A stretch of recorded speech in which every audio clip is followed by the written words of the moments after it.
introduce our automatic peanut burrito, nut bar, and sesame bar making product line for you. The first, this is our sugar cooking machine. You put the sugar in the hopper, it will cooking.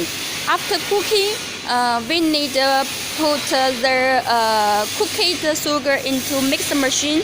Also, you need to put your raw material like the peanut and the sesame or other nuts into this. Mix it with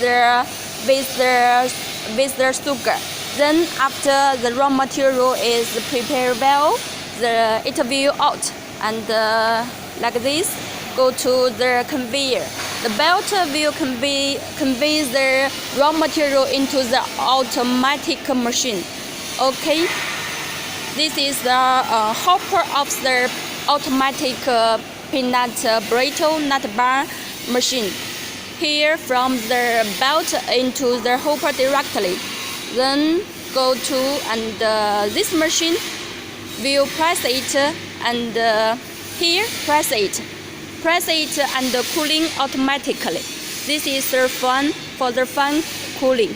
After cooling and the finished product will get from here. Then the final will get a belt to conveyor it.